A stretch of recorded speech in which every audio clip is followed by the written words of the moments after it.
So I've been down here for a few minutes now. Just found this little clearing, so...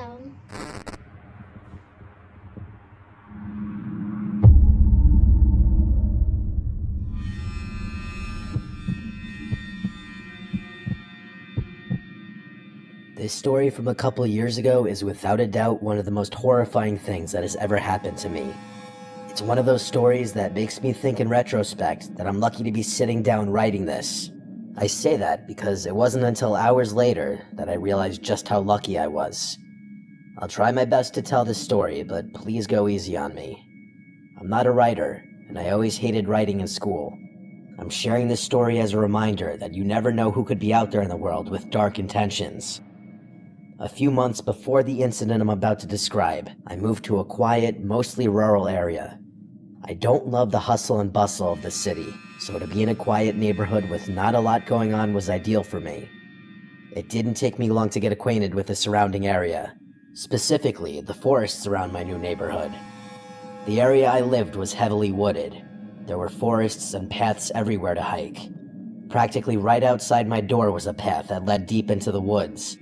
I spent weeks exploring the forest and finding new paths. One day when I was hiking, I found a little path that ended up leading to a legitimate path from a local park near my house. It's not a state park or anything like that, just some kind of local nature reserve where you can park and hike. I thought it was cool that I had my own little private path leading to this park. So every Saturday, I would wake up early and hike in the woods around my house. I would try to find new areas of the woods I hadn't been to. At some point during the day, I would make my way to the public park trails, head to the public restroom there, rest on the benches if I needed a break, and then head back through the woods to get back to my house.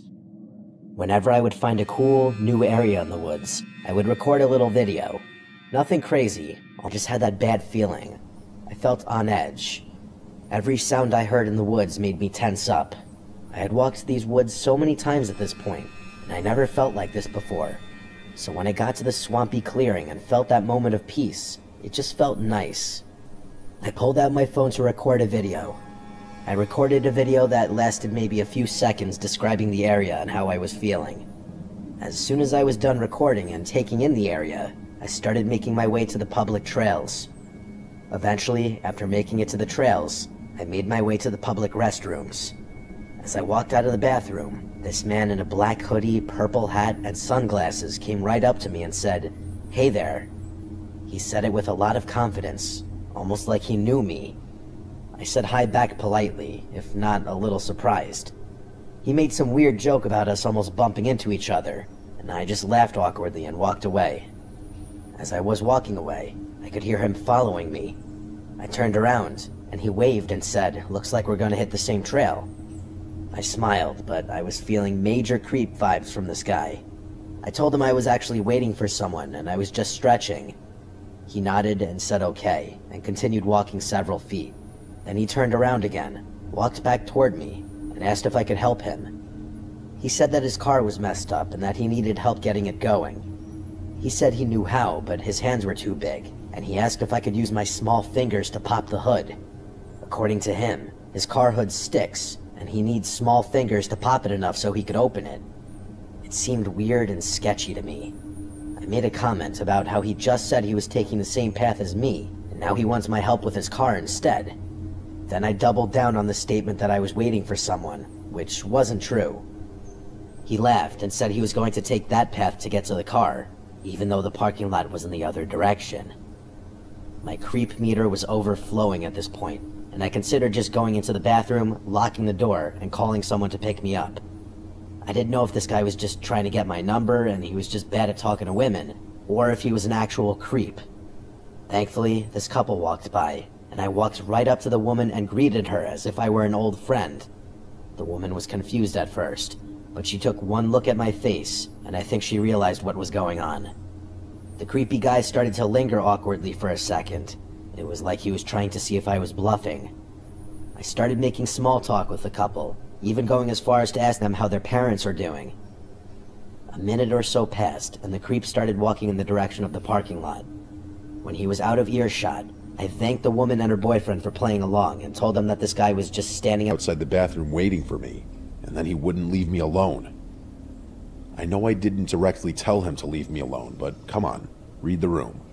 Not to mention, he was giving off major creep vibes, and me being alone in the woods, I just wasn't taking any chances. I watched the man get into a small red sedan, I believe it was a red Chevy Cruze, and then he drove away. They offered to call the police, but I told them that that was okay. The couple stayed with me for a little bit, made sure I was okay and that the Purple Hat Man didn't come back. Then we went our separate ways. They did insist on driving me home, but I told them that that was okay. I'd rather walk since I didn't live that far. I practically ran back to my house that afternoon. It was such a weird day. From that horrible feeling when I was hiking to the creep at the bathroom, I just couldn't wait to get home and relax with a glass of wine. Unfortunately, my relaxing night was about to shatter. I started going through the pictures and the video from that hike, and something caught my eye in the video. I played it again, and my heart stopped. Just found this little clearing, so I'm probably gonna head back to the bathroom here in a minute and head home. In the background of the video, just in the tree line, was the man with the purple hat.